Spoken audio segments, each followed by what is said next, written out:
اب یہ ایک دعا ہے، اچھا یہ وہ دعا جو آیت اللہ سیستانی نے اپنے فتووں کی ایک کتاب میں بھی نقل کی کہ اس دعا کو پڑھو اللہ تمہارا مسئلہ حل کرے گا، دنیا کا کوئی ناممکن کام بھی ہے یہ دعا پڑھ لو تمہارا مسئلہ حل ہو جائے۔ 40 آج 40واں 40 کا دن آپ نے جس طرح گزارا، 20 ملین لوگ جس طرح گزار رہے ہیں، حدیث یہ کہ اس وقت تک ایمان کا مزہ بھی نہیں چکھو گے جب تک کہ مجھ سے اور میری اہل بیت سے اپنے آپ اور اپنی اولاد سے زیادہ محبت نہ کرو۔ اور میں نے جو شروع مجلسوں میں ایک بات کہی تھی کہ قرآن ہسٹری کی کتاب نہیں ہے، ہدایت کی کتاب، تو ایسی بحثوں میں قرآن پڑھتا ہی نہیں ہے جس کا ہماری ہدایت سے کوئی تعلق نہ ہو، جس کا ہسٹری سے تعلق۔ لقمان نبی تھے کہ نبی نہیں تھے، اس سے ہمارا کوئی تعلق نہیں، تو اس لیے قرآن نے کوئی ذکر نہیں کیا۔ ان کا ایک واقعہ اور ہے، کسی نے ایک بار ان سے پوچھا، بہت ہی ذرا ایک اسٹائل سے پوچھا، وہ سمجھ گئے کہ پوچھنے والے کا مقصد کیا۔ کہا کہ یہ بتائیے کہ اگر کوئی آدمی تیر پھینک رہا ہے کسی کے اوپر، تیر انداز، اور تیروں کی بارش ہو رہی ہے اور اس کا نشانہ بالکل پرفیکٹ ہے، کبھی نشانہ خطا ہی نہیں ہوتا، تو کیسے انسان اپنے آپ کو بچائے؟ اگر ایسا تیر انداز ہے جو ایکسپرٹ ہے اپنے فن میں، پچھلے دنوں میں پاکستان کے کسی گولڈ میڈل کے حوالے سے بہت سارے لوگوں کی توجہات اور کیسے اور کیا کہہ کے پھینکا گیا نیزہ اور یہ اور وہ ساری باتیں، تیر انداز ایکسپرٹ، ایک تیر بھی اس کا خطا نہیں ہوتا۔ اب لقمان سمجھ گئے کہ کہنا یہ چاہ رہا کہ اگر اللہ ہمارے گھر پہ مصیبتیں بھیج رہا اور اللہ اگر ہمارا امتحان لینے کے لیے صحیح، تو پھر تو ہماری کہیں پناہ کی جگہ ہی نہیں۔ دنیا میں بڑے سے بڑا طاقتور ظالم فرعون ہو، نمرود ہو، شداد ہو، بڑے سے بڑی طاقت ہو، بڑے سے بڑا ظالم ہو، ساری اپنی طاقت کے باوجود وہ ہمارا کچھ نہیں بگاڑ سکتا اگر ہم اللہ کی پناہ میں چلا جائیں۔ اللہ سے بڑا تو کوئی نہیں ہے نا، تو جتنا بڑا طاقتور کیوں نہ ہو، ایک ہمارے پاس راستہ ہے بچنے کا، اللہ کی پناہ۔ اگر اللہ وہ ہم پر مصیبتیں نازل کر رہا ہے تو ہم اس سے بچ کے کہاں جائیں؟ ایک اور حدیث، پوری حدیث نہیں پڑھنا ہے کیونکہ وہ پوری حدیث ہی 40 منٹ لے لیتی ہے، لیکن ہے حدیث اس امام معصوم کی کہ جس کو ایک طرح سے آپ اس پوری صفحہ ازا پہ پرسا بھی دیتے ہیں، اور جس نے یہ صفحہ ازا بچھائی کہ چوتھے امام کے پاس جا رجل الى علی ابن الحسین فقال انا رجل عاصٍ فاعذنی بموعظہ لا اصبر عن المعصیہ فاعذنی بموعظہ۔ چوتھے امام کے پاس ایک شخص آتا ہے اور کہتا ہے کہ مولا میں گناہ گار تو بہت ہوں۔ گناہ گاروں کی دو قسمیں ہیں نا، دونوں گناہ گار ہیں، ایک مانتا ہے کہ میں گناہ گار ہوں، اپنی غلطی تسلیم کرتا ہے، ایک مانتا ہی نہیں ہے کہ میں گناہ گار ہوں، کہہ رہا ہے کہ مولا انا رجل عاصٍ، میں ایک عاصی ہوں، لیکن کیا کروں؟ اب یہ جملہ جو اگلا آ رہا ہے نا، یہ میری کل رات کی گفتگو میں آیا تھا، لا اصبر عن المعصیہ، جب گناہ کا موقع آتا ہے نا تو میں روک نہیں پاتا اپنے آپ کو، صبر نہیں کر پاتا ہوں۔ کل میں نے مولا کی حدیث ارشاد فرمائی تھی نا کہ صبر ایک ہے گناہ کے سامنے۔ کتنے لوگ مجلس میں بیٹھتے ہیں، توبہ اللہ کرتے ہیں کہ آئندہ یہ گناہ نہ کریں گے، مسجد امام باڑے سے باہر نکلے اور گناہ کا موقع آیا پھر پھسل گئے۔ موضوع یہ نہیں ہے، ورنہ اس پر بھی بہت بات ہو سکتی ہے۔ خود کہہ رہا ہے کہ میں گناہ گار ہوں اور خود مان رہا ہے کہ ہاں گناہ کے سامنے میں ریزسٹ نہیں کر سکتا ہوں، فاعذنی بموعظہ، تو مولا آپ ہی مجھے کوئی ایسی نصیحت کریں۔ آپ امام معصوم ہیں، کلام قرآن کے بعد سب سے بہتر کلام ہے اس کائنات کا، شاید آپ کی بات میرے دل پہ اثر کر جائے۔ تو امام نے اس کو کیا پیغام دیا؟ یہ حدیث میں تیسرے عشرے میں جہاں بھی مجلس سے پڑھتا ہوں، 21 سے 30 محرم میں یہ حدیث پوری پڑھتا ہوں، لیکن امام نے بہرحال اس کو یہی جواب دیا کہ ایسا کر، اللہ کا قانون توڑنا ہے۔ گناہ کیا گناہ ہے؟ اللہ کا قانون توڑنا۔ گناہ کی تعریف کیا ہے؟ What is the definition of گناہ؟ جو قانون اللہ نے بنایا، انسان جہاں جاتا ہے وہاں کے قانون کا احترام کرتا، دل نہ بھی چاہے تو قانون کو ماننا پڑتا، عقل قبول نہ بھی کرے کہ کیسا قانون ہے تو اگر وہاں ہو تو قانون ماننا پڑے گا۔ گناہ اللہ کا قانون ہے۔ امام نے کیا جواب دیا؟ امام نے کہا اگر گناہ کا دل ہی چاہے تو ایسا کر کہ اخرج من ولایت اللہ واظلم ما شئت، جہاں جہاں تک اللہ کی حکومت ہے اس سے باہر چلا جا، پھر جو گناہ دل چاہے کر لے۔ بھائی جس ملک کا قانون توڑنا ہے، آپ کا دل چاہ رہا ہے آپ اس ملک سے کسی اور ملک میں چلے جائیے، توڑ دیجیے قانون۔ اس نے وہی جواب دیا جہاں سے میں نے بات شروع کی، کہ مولا خداوند کی حکومت اور ساری کائنات میں آدمی کہاں جائے؟ تو اب وہی لقمان سے سوال ہو رہا ہے، فرعون اور نمرود اور شداد ہم پہ ظلم کریں۔ میں آگے نام نہیں لینا چاہتا، وہ خود اپنے ذہن میں لے آئیے، تو ہمارے پاس ان سے بچنے کا طریقہ ہے اللہ کی بنا، لیکن خود اللہ کی طرف سے اگر ظلم نہ ہو مصیبت آئے کہاں جائیں؟ لقمان حکیم نے کہا بہت ہی آسان ہے، بہت ہی آسان. جو سب سے مشکل کام ہے کہ اللہ اگر ہمارے گھر میں مصیبت لائے کیسے بچیں؟ کون ہمیں پناہ میں دے گا؟ کس کی پروٹیکشن میں ہم جائیں تو وہ اللہ کی طرف سے آنے والی مصیبت کو روک سکتے ہیں؟ جو اس کے خیال میں ناممکن سوال تھا. اور لقمان نے مسکرا کے کہا بہت ہی آسان ہے یہ تو. اگر تیر انداز کے تیر سے بچنا ہے تو جا کے اس کے پہلو میں کھڑے ہو جاؤ، وہاں کوئی تیر تم تک نہیں پہنچے گا. اب ذہن میں تصویر لائیے کہ اگر تیر انداز تیر پھینک رہا ہے دائیں بائیں سامنے چاروں طرف، جو بالکل پہلو میں کھڑا ہے وہاں تیر کیسے آئے گا؟ اتنا تو اناڑی سے اناڑی تیر انداز بھی وہ نہیں کر سکتا ہے. یعنی اللہ کی طرف سے جو مصیبت آ رہی ہے اس سے بچنا ہے تو اللہ ہی کی پناہ میں چلے جاؤ. اور اللہ کی پناہ کا ایک نام ہے دعا. اللہ کی پناہ کا ایک نام ہے، بہت سارے مختلف طریقے، ایک نام ہے دعا. تو اب یہ دعا کے حوالے سے ایک چھوٹی سی بات عرض کر رہا ہوں تاکہ جو 7-8 دن مسلسل مومن کے امتحان کی بات ہوئی، اور میری مجلسوں سے چھوڑ دیجئے، یہ تو طالب علمانہ انداز میں ہوتی ہیں. آج کا مومن اتنی مصیبتوں میں ہے کہ دعاؤں کے لیے اتنے ہاتھ پاؤں مار رہا ہے کہ جو میں نے ایک چھوٹی سی بات کہہ دی تھی، بڑی سے بڑی مجلس سن لیجئے 2000 ویورز ہوں گے، لیکن دعا والی مجلس آپ دیکھیے جس میں کوئی عمل بتائے گیا 80,000. یہ 80,000 نے وہ کلپ دیکھا، دلیل اس بات کی ہے کہ لوگ تڑپ رہے ہیں، فرسٹریٹڈ. اب یہ ایک دعا ہے. اچھا یہ وہ دعا جو آیت اللہ سیستانی نے اپنے فتووں کی ایک کتاب میں بھی نقل کی. فتووں کی کتاب میں نہ حدیثیں آتی، کیونکہ فتویٰ کا مطلب ہی ہے کہ قرآن کی ساری آیتیں اور حدیثیں ملا کر اس کا جو نتیجہ ہے وہ آپ کے سامنے پیش کیا گیا. تو ہر فتوے کا مطلب ہے کہ اس کے پیچھے ساری حدیثیں ہیں، لیکن وہ حدیثیں کوٹ نہیں کی جاتی، اور نہ ہی فتووں کی کتاب میں دعائیں آتی. مگر اس مسئلہ شرعی میں آیت اللہ سیستانی نے اپنی وہ کتاب A Code of Practice for Muslims Living in the West، ان مسلمانوں کے لیے مسائل جو مغرب میں رہ رہے ہیں، ویسٹ میں، جس کا اردو ترجمہ ہے جدید فقہی مسائل. کیونکہ اگر اس کا اردو ترجمے میں وہی نام لکھ دیتے تو انڈیا پاکستان کے مومنین تو یہ کتاب بند کر کے طاق پہ رکھ دیتے کہ اس سے ہمارا کیا تعلق، یہ کینیڈا والا پڑھے کہ امریکہ والا پڑھے، ہم کیوں پڑھے. تو نام اس لیے رکھا گیا کہ جو انڈیا پاکستان کے لوگ ہیں وہ بھی یہ کتاب پڑھیں، کیونکہ مسائل سب کے لیے ایک جیسے. اس میں ایک نوجوان نے سوال کیا کہ میں یہاں تعلیم حاصل کرنے آیا ہوں، فیسیں بہت زیادہ ہیں، چنانچہ جو گورنمنٹ کا قانون ہے ہر مغربی ملک کا کہ اتنے گھنٹے کے اسٹوڈنٹ کام کر سکتا ہے، اتنی اس کو اجازت، فل ٹائم جاب کی اجازت تو نہیں ہوتی اسٹوڈنٹ ویزے پہ، اتنے 20 گھنٹے مثلاً ایک ہفتے میں. اور میں کام کر رہا ہوں تو کام تو مجھے ایسے ہی ملتے ہیں، فل ٹائم تو جاب نہیں کر سکتا تو وہ جاب بھی نہیں ملتا. کسی پیٹرول اسٹیشن پر، کسی سپر مارکیٹ میں، کسی ڈپارٹمنٹل اسٹور میں، تو یہاں میں جو مجھے جاب ملتا ہے اس کے اندر مثلاً ایک گروسری شاپ یا سپر مارکیٹ. اب جب وہاں میں بیٹھتا ہوں کیش کاؤنٹر کے اوپر تو لوگ شراب کی بوتلیں بھی لے کے آتے ہیں. اب ہو سکتا ہے کہ اس نے 50 آئٹم خریدے ہیں جس میں ایک آئٹم شراب ہو، 49 آئٹم حلال چیزیں ہوں. کیا میرے لیے جائز ہے؟ جواب تو آپ کو بھی معلوم ہونا چاہیے. اور انہوں نے کہا حرام، پورا جاب حرام ہے، پورا کا پورا تمہارا جاب حرام ہے. تو اس نے پھر، اب یہ کتاب میں چھپا ہوا مسئلہ پڑھ رہا ہوں، ایسا نہیں ہے کہ کوئی پرائیویٹ کراسپینڈنس ہوئی ہے اس اسٹوڈنٹ اور آغا سیستانی میں، کتاب میں چھپا. تو اس نے کہا کہ پھر یہاں تو اگر میں ایسے ہی جاب مجھے ملیں گی، پیٹرول اسٹیشن پہ جاؤں گا وہاں بیئر بیچی جاتی، تو اب پھر میں کیسے گزارا کروں؟ انہوں نے یہی دعا لکھی کہ یہ اس دعا کو پڑھو، توجہ دو، اور اس کا پیغام اللہ تمہارا مسئلہ حل کرے گا. یہ تو بات ہو گئی آغا سیستانی کی کتاب کی، تاکہ میں نے بتایا کہ یہ کتنی موثر یعنی اثر کرنے والی دعا. وہ کیا ہے؟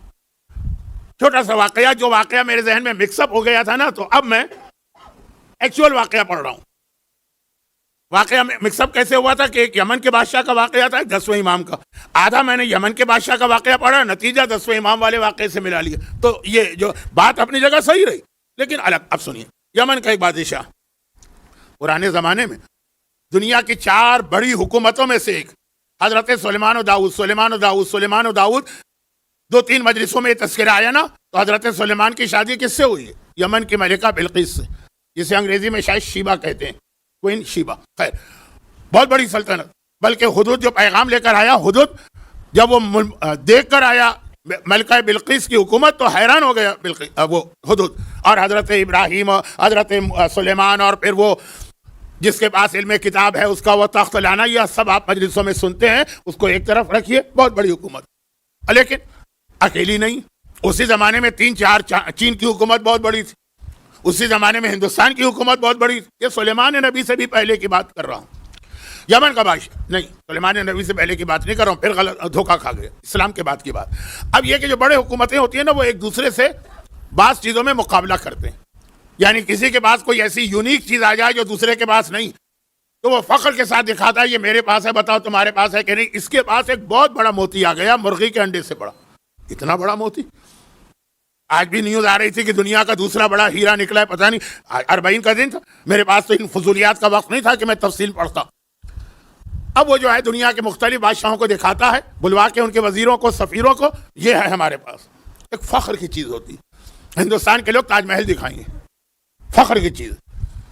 میں اور مثالیں نہیں دے رہا ہوں, ذرا سا اس کے اندر سینسیٹیو باتیں آ جائیں گی. اب یہ اتنا قیمتی موتی ہے, اتنا بڑا موتی, دنیا میں اس کی کوئی مثال ہی نہیں ہے, کہ خاص اس نے اپنے غلام کو, جو ایکسپرٹ تھا ہیرے جواہرات اور موتیوں کا, ساری ڈیوٹی سے فارغ کر کے یہ موتی اس کے کسٹڈی میں دے دیا. کہا یہ بیت المال میں بھی نہیں رکھوں گا, وہاں تو آنا جانا رہتا ہے خزانچی کا, ہو سکتا ہے کہ کبھی اس کا ہاتھ لگ جائے, ٹوٹ جائے. خاص تم اپنے گھر میں رکھو, بس اسی کی حفاظت کرو, تمہارا اور کوئی کام نہیں. ایک طرح سے غلام کے لیے تو بہت آسانی ہو گئی. ساری محنت, ساری مشقت ختم ہو گیا, گھر میں سوچا بہت اچھا ہوا. اب گھر میں پہنچا, اس کے گھر میں یہ چیز پہنچی, تو گھر والے وقتاً فوقتاً دیکھتے ہیں دور سے. اس کا ایک چھوٹا سا بچہ, ایک بار اس کی نگاہ پڑ گئی, مچل گیا کہ یہ مجھے میرے ہاتھ میں دو. بچے تو چاند بھی آپ سے مانگتے ہیں نا, کہ چاند بھی ہمارے ہاتھ میں دو. بچہ تو بچہ ہی ہے نا. اب یہ غلام پتا ہے کہ کتنی بڑی ذمہ داری ہے, کیسے اس کے ہاتھ میں دے. جتنا سمجھا رہا ہے, توجہ کو ہٹا رہا ہے, لیکن مشہور ہے کہ 3 ضدیں تو مشہور ہے نا, بادشاہ کی, عورت کی, بالغ بچے کی. اور مسئلہ جا رہا ہے, ماں جائے, خالہ جائے. اچھا میں فضول باتیں کروں تھوڑی. خلاصہ یہ کہ آخر کسی بڑھیا نے کہا, نانی نے, دادی نے, کہ دے دو نا 1 منٹ کے لیے. ہم سب کھڑے. وہ 1 منٹ ہی غضب ہو گیا, بچے کے ہاتھ میں موتی گیا, پھسل کے گرا, 2 ٹکڑے ہو گئے. 2 نہیں, اس سے بھی زیادہ. 2 ٹکڑے نہیں ہوئے, غلام کی جان نکل گئی. اب کیا کرے, لیکن ایک چیز تو ٹوٹ گئی نا, کیا کرے. ٹوٹے ہوئے ٹکڑے تو اٹھا کے رکھ دیے, لیکن ہر وقت دل میں ڈر ہے کہ اب جو بادشاہ بلائے گا, کوئی بھی آئے گا نا, کوئی ایمبیسڈر بلایا جائے گا, میں بھی مارا جاؤں گا, میرا سارا گھرانہ بھی. کیا کرے. ایک دوست نے دیکھا, ہی بہت پریشان ہے. اب ہر دوست سے بات بھی نہیں کہہ سکتا, کیونکہ بات کیا, ہونٹوں سے نکلی, کوٹھوں چڑھی, ادھر آپ کی زبان سے بات نکلی, پھیل گئی وہ دنیا میں. لیکن یہ بہت ہی اس کا مخلص اور قریبی دوست تھا. باقی دوستوں نے بھی پوچھا, کیا بات ہے, آج کل تم موڈ میں نہیں لگ رہے ہو. محفلوں میں بیٹھتے ہو تو اس طرح چہکتے نہیں ہو, کھانوں میں جاتے ہو تو اس طرح کھاتے نہیں ہو, حالات اور طبیعت نہیں ٹھیک ہے, تمہیں غلط. یہ دوست بہت قریبی تھا, وہ پیچھے پڑ گیا. کہا یہ مسئلہ, میری جان جا چکی ہے, میں مر چکا ہوں, آلریڈی میں مر چکا ہوں. کہا ایک کام کرو. پھر اس نے امام کا حوالہ دیا, چھٹے امام کا, کہ انہوں نے یہ فرمایا ہے کہ اگر دنیا کا کوئی ناممکن کام بھی ہے, یہ دعا پڑھ لو, تمہارا مسئلہ حل ہو جائے گا. اس نے سنا, پہلے تو ذرا ہنسی آئی اس کو تھوڑی سی. کہا یہ دعا ہے, اس سے ٹوٹا ہوا موتی تو نہیں جڑ سکتا ہے نا, تو ناممکن کام ہو گیا. جیسے موتی کا ٹوٹنا ایسا ہے جیسے کسی انسان کا مر جانا. وہ کون سی دعا ہے جو مردے کو زندہ کر دے. اس نے کہا اچھا ایک بات, تمہارے خیال میں ناممکن کام ہے نا, لیکن اگر یہ دعا پڑھ لو گے کوئی نقصان ہے؟ ہاں نقصان تو کوئی نہیں, یہ دوا تو ہے نہیں کہ مثلا آپ نے کہا یہ دوا میری بیماری کی نہیں, کسی نے کہا اچھا کھا لو. نہیں, اگر آپ کے لیے وہ دوا نہیں ہے تو دوا تو نقصان دہ ہو جائے گی آپ کے لیے, دعا تو نہیں نا. کہا جب نقصان نہیں ہے پڑھتے رہو. ڈوبنے والا تو تنکے کو بھی سہارا سمجھتا ہے, عربی کا محاورہ ہے, اردو میں بھی رائے. دعا شروع کر. ابھی دعا شروع کے ہوئے 3 دن ہوئے تھے, بادشاہ کی طرف سے پیغام آ گیا کہ وہ جو موتی میں نے تمہارے پاس رکھوایا تھا نا, فوراً آ جاؤ دربار کے اندر, ایک ضروری کام. ابھی دوڑا گیا, لیکن کیا سوچ کے گیا کہ وہ امام کی دعا میں نے پڑھی, 2 مہینوں سے مسئلہ ٹل رہا تھا, یہاں 3 دن میں نہیں ہوا, میری جان چلی گئی. یہ تو الٹی ہو گئی نا. لیکن اب بادشاہ کا حکم ہے, حکم حاکم, دوڑا گیا. کہا کیا بات ہے موتی کے بارے میں. کہا کہ جاؤ گھر میں جلدی سے موتی کو توڑ کے, اس کو پیس کے, اس کا پاؤڈر بنا کے لے کے آ جاؤ. کیا کہا اس نے بادشاہ نے, غلام کو یقین نہیں آ رہا. کیا کہا اس نے, موتی کو توڑوں اور اسے پیس کے اس کا پاؤڈر بنا کے لاؤ, یہ میں نے صحیح سنا ہے کہ دھوکہ ہو رہا ہے؟ بادشاہ نے کہا جلدی کرو, جلدی, میرے پاس وقت نہیں. اب یہ کیا بات ہوئی؟ پتا چلا کہ اس دوران ایک مسئلے کا بادشاہ کو سامنا کرنا پڑ رہا تھا, کیونکہ یہ تو لگا ہوا تھا اپنے اور اپنے گھر والوں کی موت میں. جب آدمی اتنا پریشان ہے اس کو پتہ ہی نہیں چلتا بریکنگ نیوز کیا چل رہی. آپ کے گھر کے اندر اگر اتنی بڑی خدا نہ خاصا پریشانی آ جائے, آپ ٹی وی بھی نہیں دیکھیں گے, آپ واٹس ایپ کے میسج بھی نہیں دیکھیں گے, تو اس کو پتہ ہی نہیں کیا تھا. ہوا یہ تھا کہ بادشاہ کا ایک ہی بیٹا اکلوتا, اور وہ کافی بیمار پڑ گئے. سارے طبیبوں نے علاج کیا, ناکام رہے. بادشاہ نے اعلان کیا بھاری انعام دوں گا. ایک طبیب آ گیا, یعنی ڈاکٹر. اب اس نے اس بچے کو دیکھا, بادشاہ کا اکلوتا بیٹا ہے, اس کے بعد وارث بننے والا. آج اردو کا ایک محاورہ استعمال کر رہا ہوں. بچے کو اس نے دیکھا تو پہلے ہنسا پھر رویا. مقصد یہ کہ پہلے تو وہ خوش ہوا پھر غمگین, پہلے ہنسا پھر رویا. بادشاہ نے کہا کیا ہوا؟ کہا یہ وہ بیماری ہے جس کا علاج ساری دنیا میں ایک ہی ہے, جو میرے پاس ہے, کسی اور کے پاس نہیں. تو ہنسا اس لیے کہ میں اس کا ایکسپرٹ ہوں, ماہر ہوں. اور رویا اس لیے کہ اس کی جو دوا ہے نا وہ آپ کو کبھی نہیں مل سکتی. کہا دوا کیا؟ کہا دوا تو میں بنا لوں گا, اس میں وہ جو دنیا میں کہیں ایک جگہ مرغی کے انڈے کے برابر ایک موتی ہے, اگر اس کو پیس کر اس دوا میں ملایا جائے تو یہ فوراً اپنے بستر سے کھڑا ہو جائے گا. لیکن یہ موتی ملے کہاں سے اور اسے پیسا کیسے جائے؟ اب جب بیٹے کی اور اکلوتے بیٹے کی شہزادے کی زندگی خطرے میں ہو تو کہاں کا موتی اور کہاں کا وہ پرائیڈ اور پریسٹیج کو دوسروں کو دکھانا ہے. تو غلام کو بلایا, فوراً جاؤ اس موتی کو توڑو, پاؤڈر بنا کے لاؤ تاکہ میرے بیٹے کی زندگی ملے. غلام دوڑا دوڑا گیا, موتی تو آلریڈی ٹوٹا ہوا تھا.